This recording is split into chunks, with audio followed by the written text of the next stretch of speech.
actually doing some work this time. We're rolling. Sharp Customs. Share, like, subscribe, hit that notification bell. That way you know when we're here. Like right now, we're here.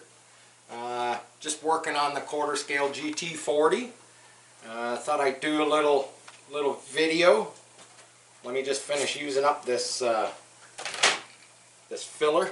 Not really sure where I'm gonna put it. Kind of put it where I needed it.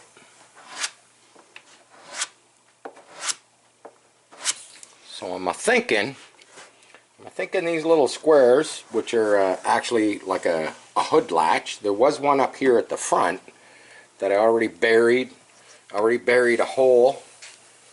Not sure what the hole is. Maybe an indicator light on the GT40. Not 100%. That I measured it, figured out where it's supposed to be. That will actually get drilled in to the part when the part is finished. I'm kind of lost because I didn't know the camera was on me right at that moment. So this is gonna go by the wayside. That's all I can say. It's just a little bit, not a big deal. So the GT40.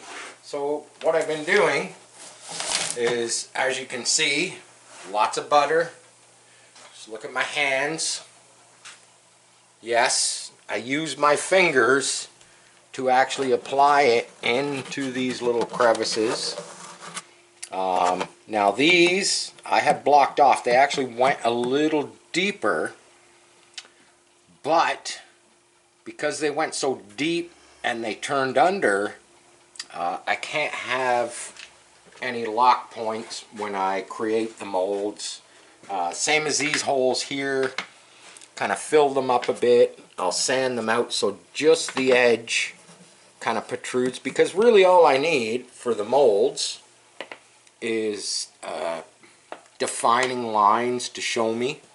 That's like this little vent on the back that you just saw me filling. Here, I'll pull the tape off. There was some grooves.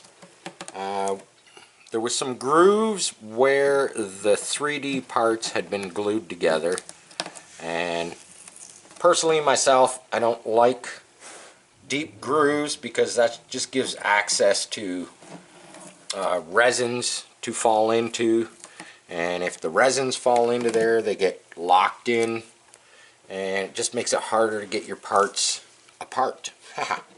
Parts apart. So this is how I kind of define the lines. I just use some masking tape and I feather off away from the masking tape. Leaves me that line, and when I pull the mold off of here, that line will still be there. Now as you can see up here on the top side, I've kind of laid out the doors. Now I had to feather off my tape. Now I have 3 layers of masking tape because I wanted a pretty good defining line to define where the door is. Hopefully when I pull this off, it's there you go.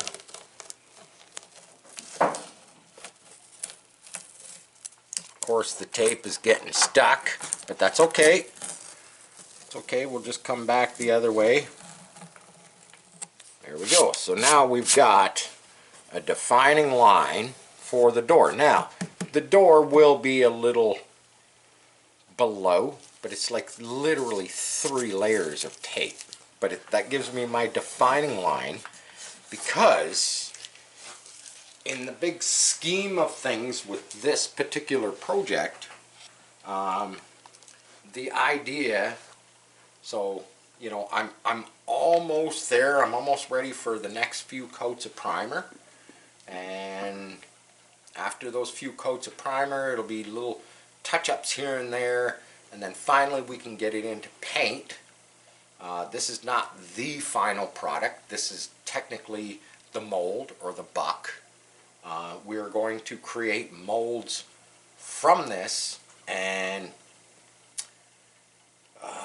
in my mind, I'm still kind of up in the air about how I want to go about doing the molds. Now, you know, when I did the truck was a 6-piece split mold. You know, something brand new to me, worked out great. The truck bodies come out nice. You know, still moving them. Still haven't made one for a while. But I have a few upstairs that are, you know, ready to be shipped out at any time. They're actually in boxes, in packing. That's another story down by the riverbed. But the GT40, now, we've got kind of bigger plans with the GT40 because I'm almost thinking of making this maybe possibly, I got a few different ways that I can go about creating the flange lines and the pieces. My ultimate idea is to do the flange lines where the pieces will actually be made. So, for instance, if I did a flange line around here and followed it down around here, the door, let's say, to the lower bulkhead, then I could basically mold the front end of the car. Of course, the front is going to be a separate pieces. So technically the front end would turn into, I'm going to say,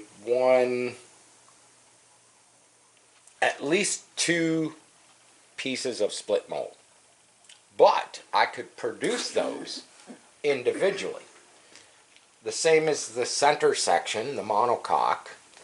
The idea was maybe to make my split mold around the doors so that the doors are separate, the whole lower bulkhead is separate, come up around the back where the back section of the car would hinge, do a seam there or a flange.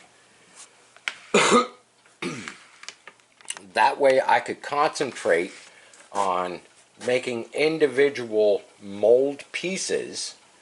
And the whole idea behind making individual mold pieces, so if I've got a back that's hinged, I've got the monocoque, which I do plan on incorporating a rear firewall and a front firewall. 2, technically, in a sense, if you want to look, I've got this crazy little sketch here. And basically, if this is the center section, making these trusses out of aluminum that actually bolt to the front firewall, and a truss that bolts to the rear firewall so that I can hinge the back piece and hinge the front piece. Now, why would I go through all that and do that much work? Well, let's put it this way.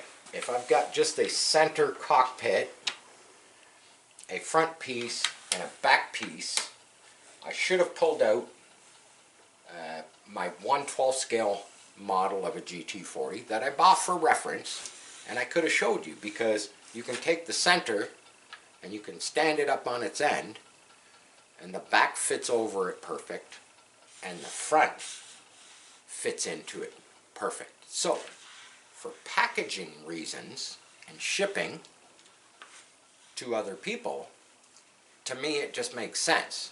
If I can make my package half the size, it's a little cheaper, you know, shipping it around the world, the United States, wherever it may be going. Because I've already stumbled upon that selling the truck bodies. You know, costs a fortune to ship them, you know, wherever they're being shipped. So I figured if I could package the product a little bit smaller. Now, that being said, I am also going to offer it not only in a full functional door, front, back, flip, I'm also going to offer it in a one piece. That's the bonus with doing a many flanged, or I should say a many piece mold. So for instance, just for instance, this little pocket right here, this little vent right here, because of the way the hole protrudes in, this is probably going to be its own mold. This will have flanges all the way around it. A flange will come up this way. Not sure yet. I do have a pencil line. It's going to depend on kind of way this wraps under, and this is like this, the way it pulls off. It's the same as the back and the front. The back and the front will be their own individual molds because they have to pull straight off. Now, could get away with this whole top center section right up over the hood as one piece. Personally myself, I don't want to do it one piece. I'd rather separate it here, separate it here, and that's just for the main fact that when I get into the molding process of an actual part, you know, a car, I could take just this back half of my molds and I could just work with that. I wouldn't have to, unlike the truck molds, the 6-piece split mold, I was working the full inside.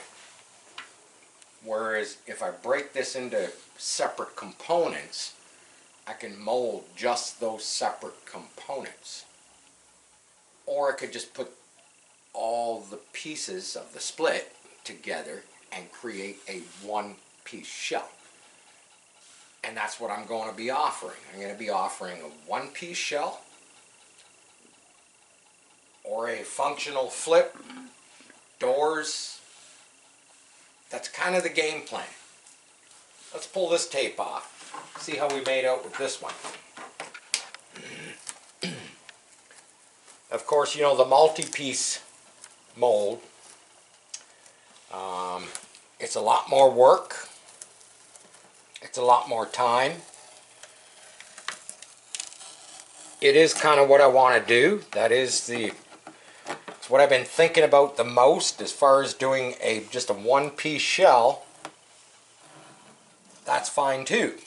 If people want to cut their own doors out, cut their own windshields out, you know, cut the front, cut the back, that's fine too. And I know there will be people out there because, let's face it, a one-piece shell will be a hell of a lot cheaper than one that I create with hinged front, hinged back, hinged doors.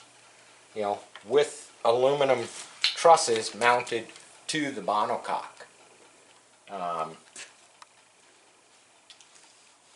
It's just a vision that I have. That's kind of the route that I want to go down. A lot of people are looking forward to this, you know, getting to that point, and I just can't get there fast enough. You know, I've actually took a couple days off on working on the Corvette because temperatures here in southern Ontario have dipped, you know, into what I consider the sub-zero temperatures. And let's face it, I'm a cheap ass. I don't want to open up that door and fire up my fan and waste all my heat, because within 2 minutes it's freezing cold in here. And to me, you know, painting in that type of weather, I can give this a few days. Not a big deal. You know, weather in the next week or two is supposed to, it's supposed to jump up. You know, we're supposed to get a little bit of a melt, a little bit of a thaw for January. You know, today is Tuesday, January 16th. And we finally got just a small bit of a cold snap here in southern Ontario. But there you have it. A little bit of, I've been wanting to do some quarter scale stuff. This is for my quarter scale people. I hope you like it. Share. Hit the notification bell. Sharp Customs. That's all I'm talking about for now for this video. And join us soon again, because this is going to be an ongoing project. So thank you to all my new subscribers. And peace. I'm out.